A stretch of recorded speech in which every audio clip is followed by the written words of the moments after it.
Voilà. Donc, aujourd'hui, nous allons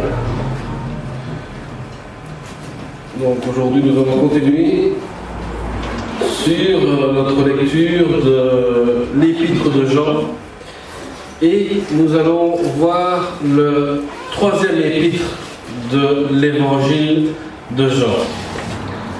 Troisième épître de Jean, le troisième lettre et petite lettre de Jean. Troisième épître de Jean, verset 1.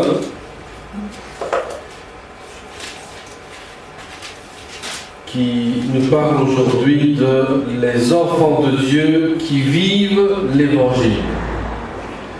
Donc 3 Jean 1,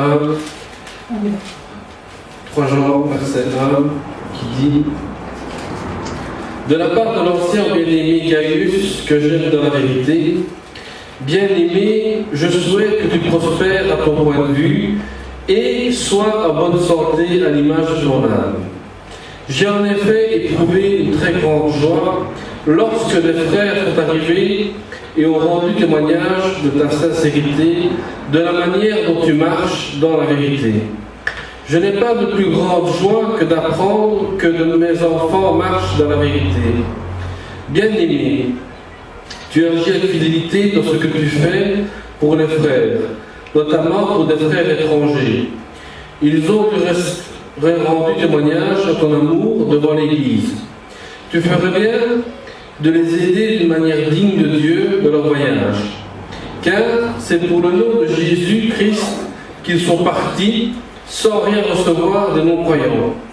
Nous devons donc accueillir de tels hommes afin de travailler avec eux pour la vérité. J'ai écrit quelques mots à l'Église, mais Diotrephe, qui aime être le premier parmi eux, ne nous accueille pas. C'est pourquoi, si je viens, je rappellerai les actes qu'il commet en bavardant contre nous de façon malveillante. Non content de cela, il n'accueille pas les frères, et ceux qui voudraient le faire, ils les empêchent et les chassent de l'Église. Bien-aimés, n'imite pas le mal, mais le bien. Celui qui fait le bien est de Dieu. Celui qui fait le mal n'a pas vu Dieu. Quant à Démétrius, tous lui rendent un bon témoignage.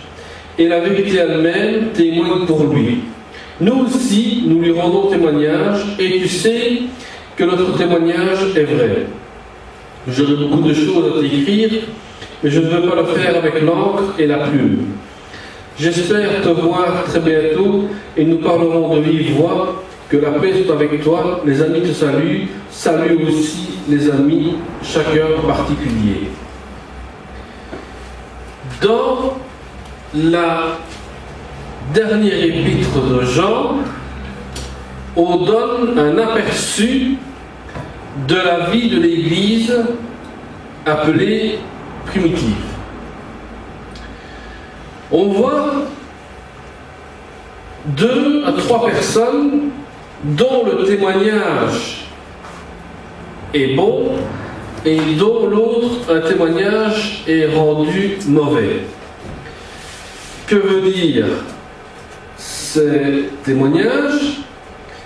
C'est que certains reçoivent des personnes avec amour et avec joie, d'autres veulent tout pour eux et chassent des gens dans l'Église. Ce qui veut dire que des pasteurs veulent être l'autorité de l'Église et ne plus mettre le Christ comme autorité de l'Église.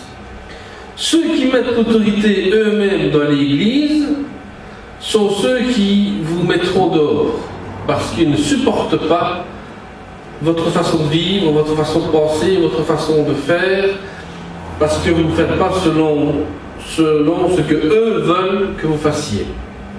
D'autres qui mettent le Christ dans l'Église sont ceux qui accueillent tout le monde avec amour et les reçoivent avec hospitalité. Quand Paul parle de savoir exercer l'hospitalité en faveur des prédicateurs et des croyants, ce qui veut dire que quand un prédicateur vient, soyez accueillants quand vous le recevez. Ce qui veut dire, on ne parle pas d'argent, mais on parle de votre cœur. Que votre cœur soit ouvert à Dieu au moment où le prédicateur vous apporte la parole. Ainsi, pour les croyants qui ont reçu quelque chose de Dieu et le manifestent dans l'Église, soyez aussi réceptionnistes. Jean se préoccupe du bien-être physique et spirituel. Pourquoi? Parce que si physiquement tu n'es pas bien, spirituellement tu vas défaillir aussi. Ce qui veut dire que si quelqu'un est malade physiquement, spirituellement, il n'avancera pas. Il va traîner, il va se sentir faible, affaibli, et n'aura pas la force de continuer ce qu'il doit faire dans les œuvres de Dieu. Donc, avoir une bonne forme physique nous mène à avoir une bonne vie spirituelle. Les hérésies sont enseignées dans de la séparation de l'esprit. C'est-à-dire qu'il y a beaucoup de faux enseignants qui annoncent de faux évangiles et qui sont en séparation du Saint-Esprit. Ceux qui sont ancrés dans l'Esprit parleront selon l'Esprit. Mais ceux qui sont seulement que dans la chair parleront de leur propre chair et feront que des hérésies en vous faisant croire que si tu donnes ceci, si tu donnes cela, tu recevras, ou alors ils parlent pour leur bien à eux et ne pensent qu'à eux et oublient les autres qui ont faim et qui ont soif. Bien souvent, c'est ce qu'on trouve dans certaines églises où il faut tout donner pour le pasteur et pour le reste, on oublie. Mais normalement, c'est le pasteur qui doit vous donner ce dont vous devez recevoir. Ce que Dieu a donné, il doit vous le partager avec vous aussi. Dieu veut connaître votre âme et la santé de votre âme. Ceci veut dire que Dieu cherche à savoir quelle est la santé de votre âme aujourd'hui matin. Comment est-ce que vous êtes aujourd'hui? Quelle est la réponse? Quelle est l'attente que vous attendez de Dieu? Dieu se soucie de vous. Il se soucie de votre âme. Non pas de votre corps physique, mais de votre âme. Où es-tu aujourd'hui matin?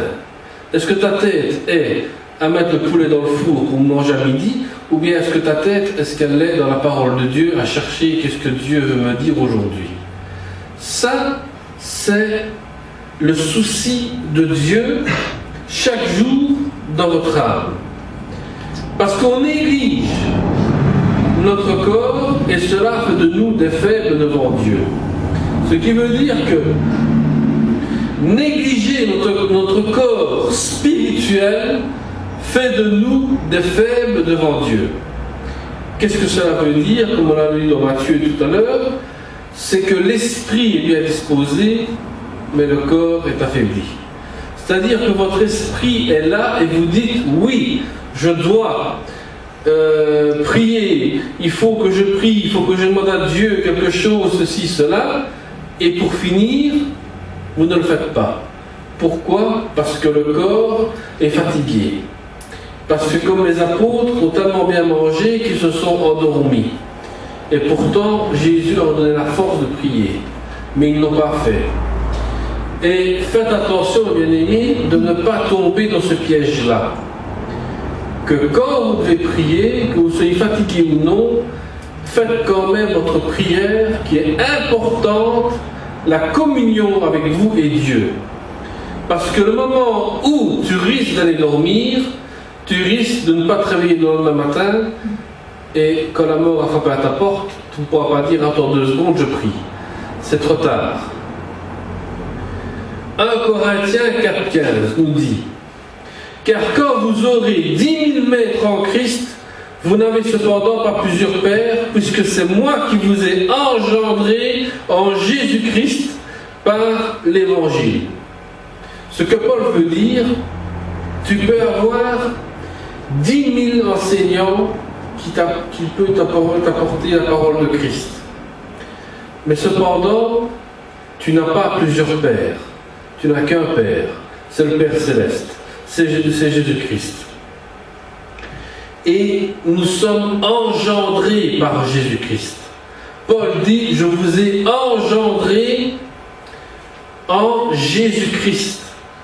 Donc, quand un prédicateur vous apporte une parole de Dieu, ce n'est pas que vous dites, je suis de David, je suis de ceci, je suis de cela. Vous êtes de Christ. Vous êtes engendrés de Christ. La parole qu'on vous annonce, ce n'est pas la parole d'un homme, c'est la parole qui vient de Jésus-Christ. Et 1 Thessaloniciens 2, 19 à 20 dit: qui en effet notre espérance ou notre joie ou notre couronne de gloire? N'est-ce pas vous aussi devant notre Seigneur Jésus lors de son avènement? Votre espérance, votre joie et votre gloire viennent dans l'avènement de Jésus-Christ. Si vous êtes joyeux, si vous êtes dans la gloire, si vous êtes dans l'espérance, ceci vient de Jésus-Christ, lui-même qui a fait le ciel et la terre.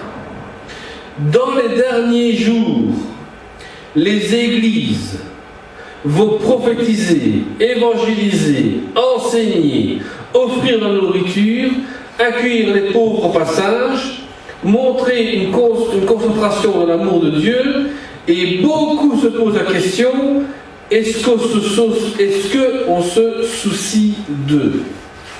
Est-ce qu'on a du souci pour ceux qui sont dans le besoin? L'Église aujourd'hui est-elle dans le souci de ceux qui sont dans le besoin de manger et de boire? Comme on fait ces mardis, est-ce qu'on est dans le souci de ceux qui ont faim ou soif? C'est ce que nous faisons, et nous ne le faisons pas pour les hommes, nous le faisons pour le Seigneur, mais on prévoit toujours quelque chose pour qu'ils puissent manger et boire. Et Romains 12,13 dira: pourvoyez aux besoins des saints, exercez l'hospitalité.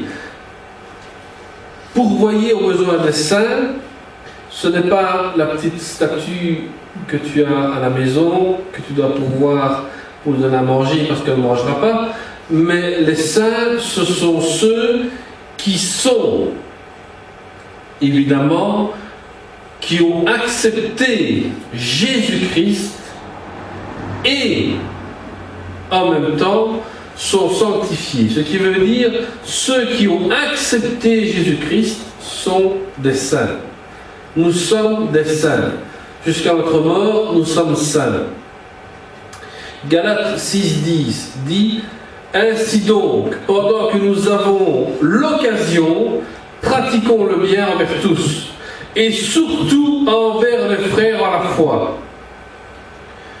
Donc, si nous avons l'occasion, dit Paul, pratiquons le bien envers tout le monde. Et surtout envers les frères en la foi. Ce qui veut dire, si nous avons un frère ou une sœur dans la foi qui est dans le besoin et qu'on peut l'aider, aidons-le. Faisons ce que nous pouvons faire. Hébreux 13,2 dit: n'oubliez pas l'hospitalité, car en l'exerçant quelques-uns ont logé les anges sans le savoir. Sans le savoir, tu as peut-être logé un ange chez toi. Tu as peut-être donné à manger à un ange. Tu as peut-être fait quelque chose pour un ange que toi-même tu ne savais pas. Moi-même, j'ai été surpris quand j'ai lu ce verset-là, et j'ai eu l'expérience justement de ce verset-là, d'avoir donné à manger à quelqu'un, et pour finir, cette personne-là, je ne l'ai plus jamais revue. Et quand j'ai prié pour cette personne-là, le Seigneur m'a montré que c'était un ange qui était déguisé en SDF et qui demandait à manger pour voir comment est-ce que moi j'allais réagir face à cette personne qui était dans le besoin. Pour vous dire que Dieu, des fois, vous met à l'épreuve sans que vous vous en rendez compte. L'attitude des missionnaires consiste à ne rien demander ni accepter des non-croyants pour manque de critique de leur foi. Si des gens qui viennent sont invités et qui demandent de l'argent ou autre, ces gens-là vont avoir une critique de leur foi. Parce qu'on leur dira comment vous êtes venus et vous nous demandez de l'argent, vous nous demandez ceci, vous nous demandez cela. Ce qui veut dire que quand on part, on sait avec quoi on part et on part avec notre foi. On sait que Dieu pourvoira à nos besoins. C'est ça la foi. Et quand on explique c'est quoi la foi, c'est qu'on croit en Dieu qui va nous donner et pourvoir ce dont nous avons besoin. Si je vais chez des non-croyants, je commence à annoncer l'évangile et puis je demande donnez-moi à manger et à boire, donnez-moi de l'argent, donnez-moi ceci, donnez-moi cela, donnez-moi ceci. Mais pour finir, les gens vont critiquer ma foi et vont dire mais alors, comment vous nous parlez que la foi c'est Dieu pourvoir à vos besoins et vous demandez ce dont vous avez besoin vous-même. Non, nous devons garder la foi en Dieu. La responsabilité de venir à leurs besoins sont appelés par Dieu. Donc, la responsabilité de besoin que l'on a vient de Dieu. Ici, par la grâce de Dieu, nous pouvons distribuer de la nourriture parce que nous savons que Dieu nous a donné un magasin qui nous pourvoit la nourriture pour ceux qui ont besoin. La responsabilité de venir à leurs besoins. Aussi, le revenu financier de Dieu sont pour la participation de l'Évangile. Donc, les offrandes, des fois, que l'on a, sont pour la participation de l'Évangile, pour que nous puissions acheter des Bibles, qu'on puisse acheter des prospectus, qu'on puisse acheter des choses qu'on peut distribuer pour évangéliser. 1 Corinthiens 9, 12 à 19 dit « Si d'autres jouissent de ce droit sur vous, n'est-ce pas plutôt à nous d'en jouir? Mais nous n'avons pas usé de ce droit, au contraire, nous souffrons tout afin de ne pas créer d'obstacle à l'évangile de Christ. » C'est-à-dire que tout ce que nous donnons, c'est pour l'évangile de Christ. Pour annoncer l'évangile de Christ. Ne savez-vous pas que ceux qui remplissent les fonctions sacrées sont nourris par le temple? Ce qui veut dire, vous êtes nourris par ce que Dieu donne à l'Église. Et l'Église doit partager ce qu'elle a reçu de Dieu. Que ceux qui servent à l'autel ont part à l'autel. De même aussi, le Seigneur a ordonné à ceux qui annoncent l'Évangile de vivre de l'Évangile. Ceci veut dire, ceux qui veulent donner sans vous forcer, sans vous enseigner là-dessus, donner quelque chose au pasteur, il a le droit de son plein gré. Il n'est pas obligé. Celui qui veut, parce qu'on dit on doit vivre de l'Évangile. Ce qui veut dire aussi que si on veut être un enseignant de l'Évangile, tu dois être presque à temps plein pour l'Évangile. C'est-à-dire que si l'Église, certaines grosses églises, savent payer leur pasteur, tant mieux pour eux. Le pasteur est payé par l'Église, il peut travailler temps plein pour son Église. Ceux qui travaillent pour les petites églises savent qu'ils peuvent avoir autrement leur salaire et savent chercher un salaire et peuvent encore enseigner dans l'église sans demander quoi que ce soit à l'église. Mais beaucoup veulent qu'on paye des dîmes, veulent qu'on donne des enveloppes au pasteur et ceci n'est pas biblique.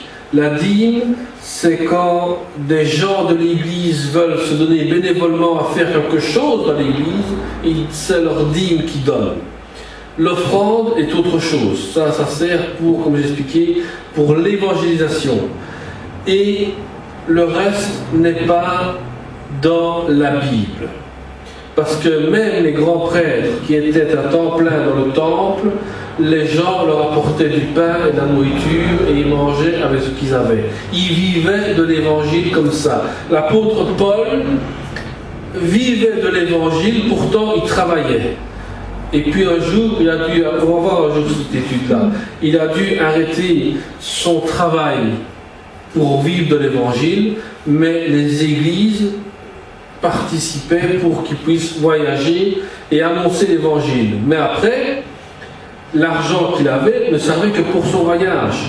Le reste, les gens lui donnaient à manger et à boire. Des fois, il restait une semaine sans manger et sans boire, parce que les gens ne voulaient pas le donner. Mais ceci, tout dépend de comment nous, on veut vivre là-dessus. Quand Paul dit au verset 15, « Pour moi, je n'ai usé d'aucun de ces droits, et ce n'est pas afin de le réclamer en ma faveur que j'écris ainsi, car j'aimerais mieux mourir que de me laisser enlever ce sujet de gloire. » Donc Paul insiste bien qu'il ne veut pas d'argent pour dire « ceci est ma gloire ». Je préfère recevoir un logement chez quelqu'un, un jour ou deux, puis partir, continuer à annoncer l'évangile, être nourri et recevoir à boire par des personnes qui me reçoivent chez eux, que de demander de l'argent partout et que les gens vont se dire « mais alors l'évangile sert à quoi ?» L'évangile sert à l'argent ou l'évangile sert à sauver des âmes? L'évangile sert à sauver des âmes, pas pour demander de l'argent. Parce que Paul le dit au verset 16, « Si j'annonce l'évangile, ce n'est pas pour moi un sujet de gloire, car la nécessité m'en est imposée, et malheur à moi si je n'annonce pas l'évangile. » Donc l'évangile est important d'être annoncé. Si je le fais de bon cœur, j'en ai la récompense. Mais si je le fais malgré moi, c'est une charge qui m'est confiée.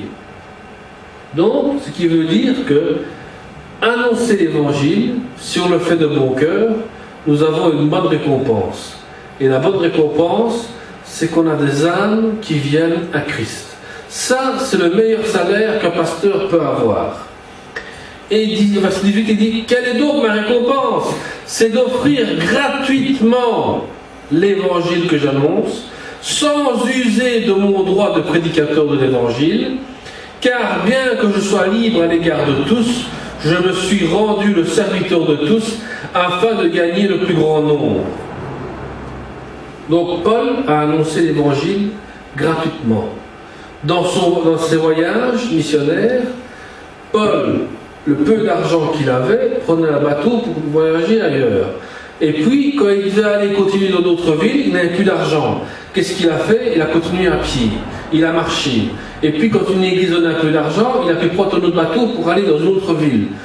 C'est comme ça qu'il a vécu. Il n'a pas demandé des sous à qui que ce soit. Il a juste annoncé l'évangile gratuitement. Et 2 Corinthiens 12, 14 dit, « Voici pour la 3e fois, je suis prêt à aller chez vous et je ne vous serai point à charge. Car ce ne sont pas vos biens que je cherche, c'est vous-même. Ce n'est pas en effet aux enfants amassés pour leurs parents, mais aux parents pour leurs enfants. » Ce qui veut dire que Paul dit bien, je viens chez vous, mais je ne serai pas à votre charge. Si vous voulez donner à manger à quelqu'un, vous le faites, c'est votre droit. Si vous n'avez pas envie, vous ne le faites pas. Mais il dit bien, je ne viens pas à votre charge, mais il vient pour annoncer l'évangile. Lorsque l'on est une personne qui travaille pour l'évangile, on collabore dans le ministère et on est appelé de Dieu. C'est-à-dire que si on veut faire quelque chose dans l'église, eh bien on collabore avec le pasteur dans l'église. Gratuitement, je parle bien sûr. on fait tout gratuitement. Le pasteur ainsi que le membre de l'Église fait en sorte que l'on puisse agrandir l'Évangile, le développer. Celui qui enseigne ne prêche pas l'argent, mais parle du Seigneur et de son amour. Pourquoi est-ce qu'on ne parle pas d'argent dans l'Évangile? Parce que ceux qui enseignent l'argent, ce sont ceux qui veulent l'Évangile de prospérité. Ce sont ceux qui veulent s'enrichir les poches. Et comme mon épouse ce matin me disait, mais est-ce que tu connais une telle prédicatrice? Je dis oui, je la connais. Cette femme-là, il faut que tu payes pour aller la voir. Elle arrive dans une grande salle, comme le palais des congrès, tu dois payer l'entrée pour aller la voir, et tu payes encore une offrande pour encore en plus, parce qu'elle a évangélisé. Pour vous dire que des fois, on se laisse avoir par des grands prédicateurs qui, eux, se disent, ben c'est bien, grande salle, il faut payer l'entrée, il faut payer l'offrande, ça fait une belle rentrée pour l'église, ça fait une belle rentrée dans ma poche, et voilà. Une fois, j'ai participé en tant que pasteur dans une pastorale. On a fait venir un du Québec. On faisait payer l'entrée pour ceux qui voulaient voir sur du Québec. Non seulement on a passé la première offrande, la première partie, deuxième offrande. Donc il s'est pris 2 offrandes, plus l'entrée. Les églises se sont mis dans le rouge en état financier parce que ils ont dû payer l'hôtel, ils ont payé le voyage, ils ont payé tout pour cet homme-là. Et lui, il s'est tout empoché et est parti avec tout l'argent. Et qu'est-ce qu'il nous a enseigné? Il nous a enseigné l'argent, il nous a enseigné comment avoir une église de 5000 personnes, il nous a enseigné toutes des choses comme ça. Mais, malheureusement, le Christ n'était pas au milieu de là où on attendait. On veut exercer un contrôle sur l'Église, mais Jean dénonce le refus d'avoir d'autres enseignants qui veulent exercer l'Église et contrôler eux-mêmes l'Église. C'est-à-dire que celui qui contrôle et qui gère l'Église, ce n'est que le Christ. Et nous sommes soumis à son esprit. Nous sommes soumis au Saint-Esprit. C'est le Saint-Esprit qui fait les choses. Le mauvais exemple, qu'il refuse d'accueillir les enseignants, tentative de vous exclure de l'Assemblée, à cause de vous confronter parce qu'ils ont de l'orgueil, parce qu'ils ont de la jalousie et parce qu'il y a le péché dans l'Église. Si vous dénoncez ces choses-là à un pasteur qui a de l'orgueil et de la jalousie sur vous, il vous fera un papier comme de quoi vous ne pouvez plus rentrer dans l'Église. Et moi, j'aimerais parler à ce pasteur-là en disant, il est marqué dans la Bible que tu dois faire un papier comme de quoi je suis interdit d'être membre de l'Église. L'Église, c'est la porte ouverte pour tout le monde. On ne peut pas mettre quelqu'un dehors comme ça sans savoir ce que la Bible dit. La Bible dit de nous écarter de certaines personnes. Ceci ne veut pas dire de les mettre dehors, mais de t'en écarter. Si personne ne parle, l'Église commence à souffrir, doit affronter le mal à cause du mensonge qui rentre dans l'Église, et un homme de Dieu n'est pas un dictateur. Un pasteur n'est pas dictateur. Il ne peut pas être dans la politique et dire « je suis politicien, je suis pasteur en même temps ». Non. Nous ne sommes pas dans la dictature. Nous sommes dans l'enseignement de la parole de Dieu. Jean insiste sur l'hospitalité, donc comment recevoir les personnes, la pratique de la persévérance, persévérer dans la prière, chercher à soutenir les serviteurs de Dieu, ce qui veut dire chercher à comment les aider à grandir l'Église. Comment est-ce qu'on fait pour agrandir l'Évangile? Et soyez aussi l'encouragement de votre pasteur. Et si vous êtes l'encouragement de votre pasteur, vous êtes le plus beau cadeau qu'il a reçu de Dieu. C'est votre encouragement. Nous allons prier pour conclure. Seigneur, te bénissons, te remercions, Seigneur, pour ta parole. Seigneur, fais de nous des gens qui acceptent encore ton évangile, qui soient des âmes sauvées. Seigneur, que chaque personne présente puisse dire aujourd'hui: nous avons accepté ton corps, nous avons accepté le Christ dans notre vie, nous avons accepté d'être purifiés par ton sang, nous avons accepté, Seigneur, d'être présents dans ta maison, nous avons accepté, Seigneur, que tu entres dans nos vies, mais Seigneur, que nous puisses chasser, Seigneur, tout ce qui n'est pas de toi, des faux enseignants, des fausses hérésies, des choses qui ne sont pas de toi, Seigneur, d'être effacées et détruites dans le nom de Jésus. Car le seul unique qui régnera ici sera Jésus-Christ lui-même, guidé par le Saint-Esprit. Sans le Saint-Esprit, personne ne peut avancer, personne ne peut réfléchir ou même penser. Seigneur, regarde-nous tels que nous sommes, guéris notre âme, guéris-nous, Seigneur, de toute pensée mauvaise. Guéris-nous, Seigneur, que notre âme soit purifiée, soit sanctifiée par ta présence et par ton sang. Nous mettons tout entre tes mains dans le nom de Jésus-Christ. Amen. Amen. Soyez bénis. Amen, amen. Est-ce que nous allons acclamer notre Seigneur Jésus-Christ? Notre Seigneur. Merci, Seigneur. Vous avez entendu la parole de Dieu est claire. Ce que nous venons devant le Seigneur, c'est le Seigneur qui peut toujours nous diriger, nous. Toutes celles, les celles, c'est lui qui est médiateur. C'est lui les celles, les chefs des hommes. C'est lui. Il n'y a pas un pasteur, il n'y a pas un évangéliste, il n'y a pas quelqu'un d'autre. C'est que nous allons se mettre à la disposition du Seigneur Jésus-Christ. Nous allons offrir l'offrande pour la gloire de Dieu, pour les œuvres de Dieu. Je vais vous inviter de soulever avant de... Jésus le roi des rois, alléluia.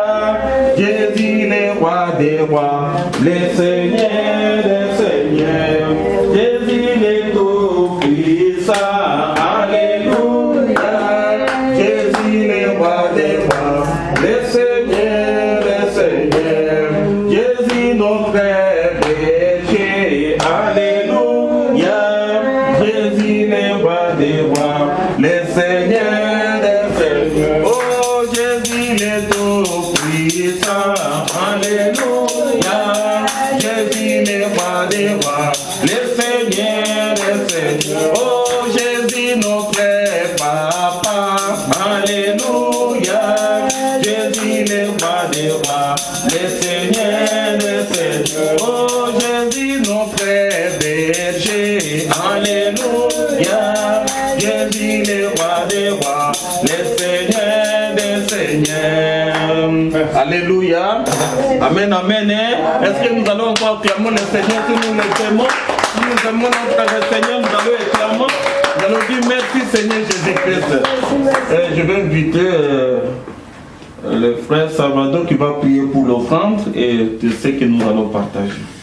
Seigneur, nous te remercions, nous bénissons encore, Seigneur, pour ta parole.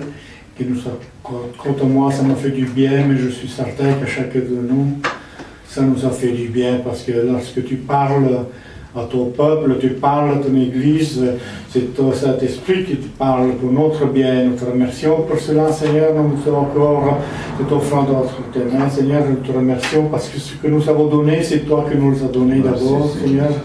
Et c'est pour l'avancement de ton royaume. Nous te remercions, Seigneur. Bénis aussi Seigneur, ce partage que nous allons encore faire, Seigneur, qu'il soit béni par toi, Seigneur. Cet après-midi, entre tes mains, Seigneur. Jésus, comme tu nous garderas, tu nous protégeras. Merci pour tes anges, merci, Seigneur, pour ton Fils Jésus-Christ. Amen. Amen. Nous allons s'asseoir. La communiquer, c'est toujours les mardis ici. Nous le faisons toujours. C'est un bénévolat de donner les gens de nourriture. Il y en a beaucoup de gens qui viennent à 9h, mardi à 9h. Le vendredi, nous avons la prière, l'intercession, que nous sommes ici. Comme l'habitude à 18h jusqu'à 20h, pour 2 heures seulement.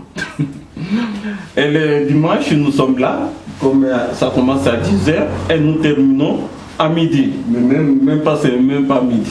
Voilà, nous sommes partis un peu vite. C'est ça l'organisation que nous le faisons. C'est autre chose. Fin du mois, je donnerai ça dimanche prochain, les dates et tout ce qui s'ensuit. Fin du mois, nous allons passer le film de Paul, l'apôtre Paul, la première partie de l'apôtre Paul, donc de sa conversion jusqu'au voyage de Rome. Et puis au mois de septembre, nous verrons la deuxième partie de la vie de l'apôtre Paul dans sa prison jusqu'à sa décapitation. Nous allons voir toute l'histoire de Paul. Mais ça, ce sera fin du mois d'août. Je vous donnerai les dates et les heures dimanche prochain. Donc je prépare tout ça. Amen. Hein? Amen. Mais nous sommes pas seuls ici. Nous sommes pas seuls. Je ne sais pas si nos visiteurs que Dieu a envoyés au milieu de nous, s'ils sont déjà venus ou bien c'est la première fois. C'est à vous de savoir. Alors, je sais que on va le mettre d'abord debout pour l'accueillir devant les anges, devant les prophètes, devant Jésus-Christ et devant le roi des rois. Vous allez se mettre debout et nous allons l'accueillir. Vous allez le saluer par cette chanson. On dit que oui, je t'aime dans l'amour du Seigneur. Vous allez le saluer. Oui, je t'aime dans l'amour du Seigneur. Quand je vois sa croix, la gloire de mon Dieu. Oui, je t'aime dans l'amour du Seigneur. Oui, je t'aime, oui, je t'aime dans l'amour du Seigneur. Oui, je t'aime, oui, je t'aime dans l'amour du Seigneur. Quand je vois sa toi, la gloire de mon Dieu. Oui, je t'aime dans l'amour du Seigneur. Oui, je t'aime, oui, je t'aime dans l'amour du Seigneur. Oui, je t'aime, oui, je t'aime dans l'amour du Seigneur. Quand je vois à toi la gloire de mon Dieu, oui, je t'aime dans l'amour du Seigneur. Est-ce que nous allons s'asseoir? Et nous sommes très, très contents de voir nos frères, Amen. les frères et la sœur. Mais moi, je vous dis, je connais le frère. Tu connais le frère? Je connais le frère. Quand il est venu là, je dis waouh! Je suis content de le voir. Mais c'est la sœur qu'on va quand même aussi. Et le frère, il va se présenter devant nous. Comme ça, il y a un jour, vous allez encore se voir dans la rue. Il dit ah, c'est le frère qui est venu à l'église. C'est notre frère. Vous allez se présenter votre nom. Ah, donc moi, c'est le frère Philippe. C'est le frère Philippe. Oui. Et La sœur Aurélie. La sœur Aurélie. Vous avez entendu? Ah, Amen. frère qui? Philippe. C'est vous parlez, mais je demande. Et la sœur? Aurélie. Ah, mais les autres ils sont là. Ok, acclamons pour l'éternel. Merci. Vous êtes les bienvenus si c'est la maison de l'éternel. Vous savez que ce n'est pas la maison où vous allez voir 5000 comme il a prêché, comme nous allons voir. Mais Dieu sait qu'il demande à vous, il nous demande à nous tous la qualité. Et seulement là où il y a deux serments, 2 ou 3 qui sont sincères, vous allez faire même les plus miracles, plus que ceux qui sont 5000, peut-être Dieu compte seulement 2 ou 3 parmi 5000 là, qui sont sages. Et dans les minorités, c'est là où Dieu se produit beaucoup. Parce qu'il y a moins de problèmes, il y a moins aussi de trucs, il y a la gloire de Dieu qui se croit. Amen, amen. Merci beaucoup. Vous êtes bénis. Merci. Vous allez boire un café.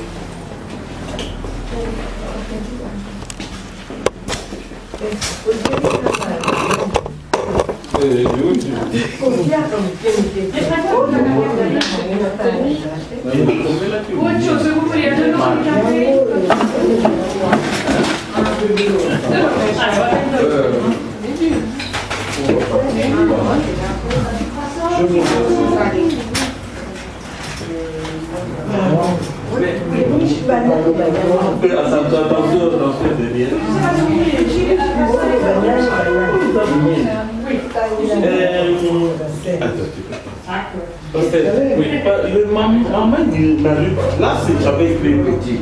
Mais ici, j'ai fait encore le grand vendredi minimum parce qu'il y a les moyens pour faire tout ça. Le matin, c'est le frère Jean-Pierre qui avait prêché ici. Pour le grandir un peu parce qu'il ne va pas ça. Pour le grandir? Oui. Parce que même le message que tu viens de parler, là, les versets, moi j'ai écrit ces versets. Mais je crois qu'il va avoir toujours que ça sera petit. Si vous me donnez mardi, je le ferai mardi matin. Ah, ok, ça va. La popée, c'est mardi. Mardi, comme ça. Ah ouais, ici, on a Bible à moi. Toujours.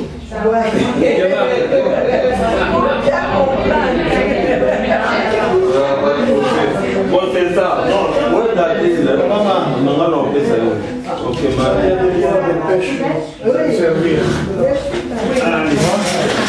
On s'est salué. salut.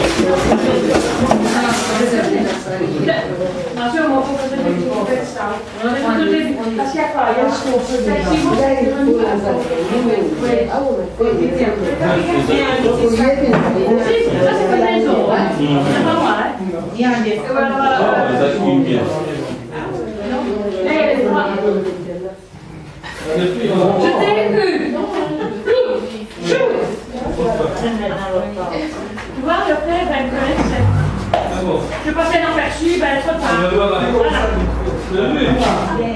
Voilà.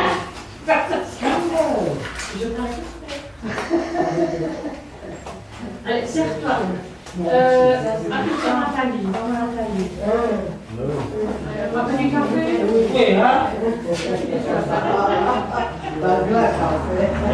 Un grand café. Mais ça, c'est pas grave, ça, c'est bon. Un grand sucre ou deux grands sucres? Combien? Vous connaissez le pasteur Jacques? Oui. Combien? Ah, je viens de là. Ben, c'est mon professeur. Ah oui, hein. En théologie, c'était une fois de théologie. Ah oui, oui. Allez, pas Elle vous? est bien, Jacques. Ah oui, vous aussi? Oui. C'est mon professeur. Mais elle date, hein, autour. Oui, c'était mon examen que j'avais fait pour.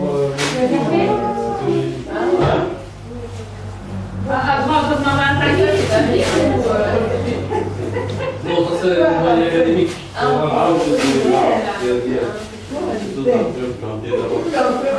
Ça c'est pour.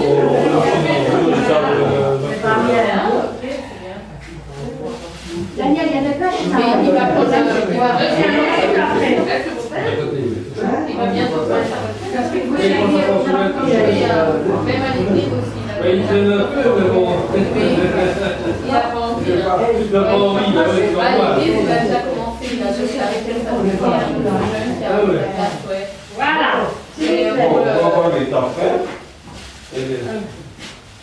Parce que j'ai vu quelque chose tantôt, mais j'ai pas de. J'hésitais, je me suis dit, non, non, c'est lui. Bonjour, Jacques. Daniel, je vais voir, je vais acheter des points.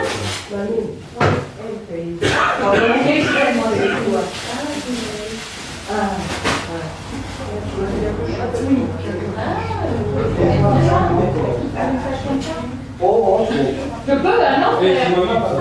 Il dit qu'il veut que je sache. Daniel, tu m'as mis ça. C'était le jardin. Mais bien, ça vient de là. Non, ça c'est la Saint-Georges. Mais ici, là aussi. Ça fait chier tout seul. Parce que j'ai mis dans C'est pas, je veux le voir.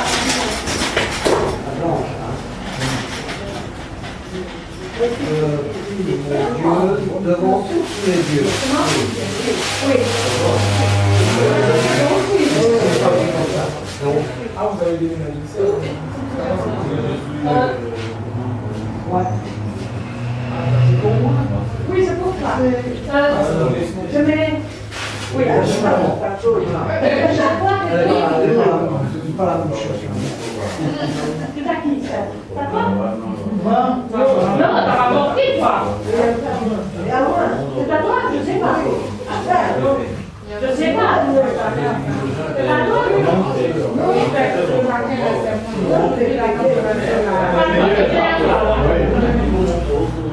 Mais les autres jours là, c'est pas moi. Même à la question là, C'était dur. Les 3 jours. bien que les jours voulaient finir, il fait encore jour. Les soirs, on n'arrive pas à dormir. Mais heureusement, j'ai une fenêtre là. Et allez, s'il vous plaît, à droite toute seule.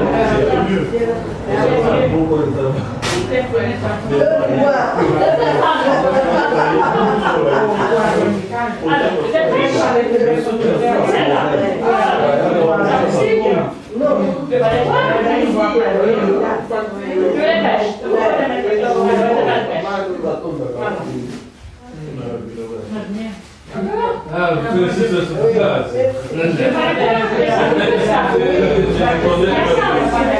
Je les connais depuis longtemps.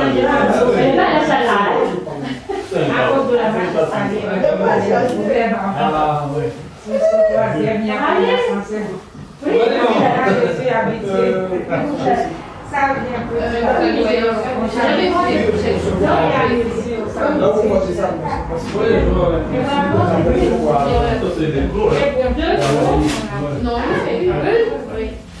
Alors, il y a tout pas ici,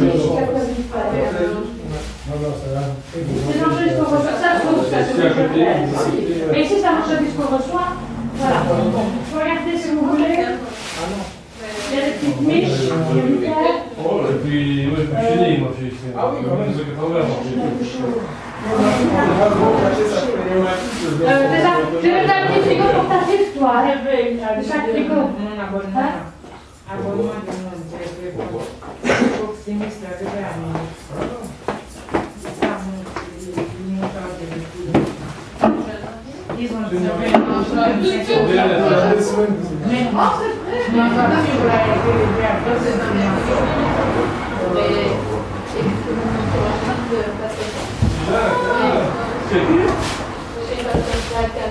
Ah oui. Ah oui, elle est contente dans la pièce, on voit rien. Un peu triste que je sois, mais. Ah oui, c'est ça quoi. Ah, si je le vois quand son master, vous allez me dire. Je ne sais pas si on va m'aider. Tu vas m'aider. Oui, je vous montre toi. Oui, mais s'il y en a. Il est aussi un peu, ouais. Ils veulent pas te dire. Chaque jour,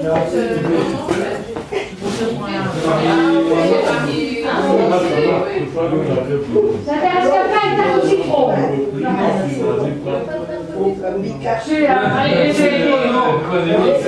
voilà. Voilà, ça, chacun a quelque chose. Allez, on va.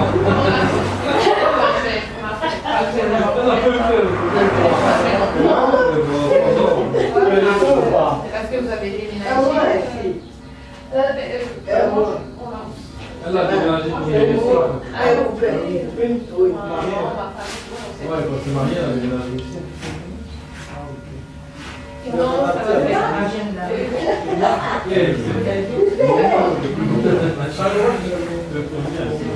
Ça les fait accrocher. Elle ne perd plus, elle.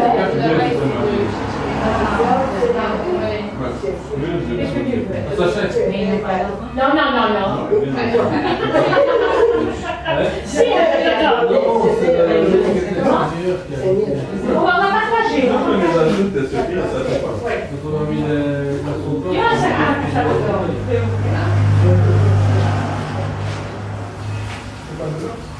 Alors. Ah, vous êtes ici? Mais c'est à la rue, mais pas Vous êtes le papa là? Non. Je vais à côté de ce marché. Bien, ça c'est bien. Je me demande si vous avez des enfants. Je ne sais pas, c'est pas d'accord. Ah, tu as Bien, activé c'est le vélo. bien, c'est bien. C'est pas mal. J'ai vu que j'étais là. Il y a pas longtemps. Ah, Nathalie.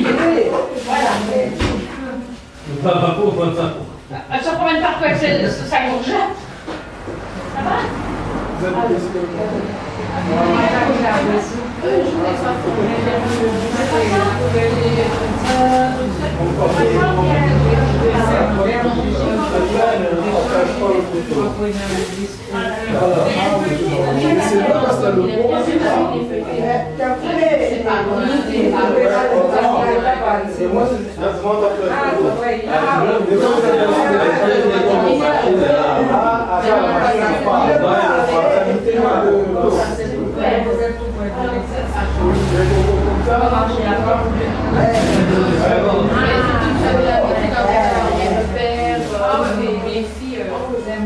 J'ai même pas encore trouvé le boucher qui vient. Oui, il y a place du marché. Le marché, c'est quand même la reçue.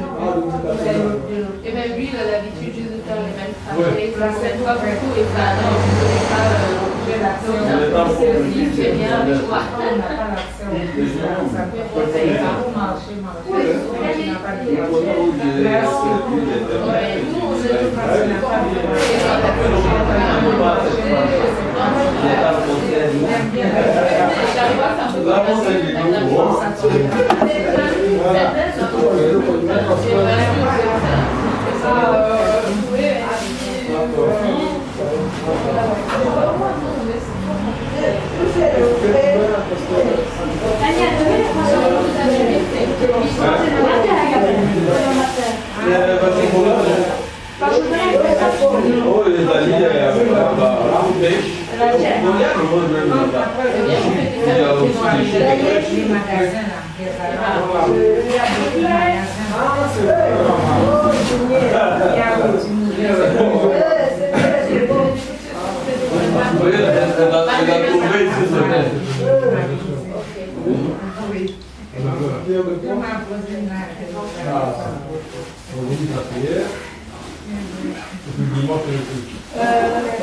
J'ai besoin de quelqu'un.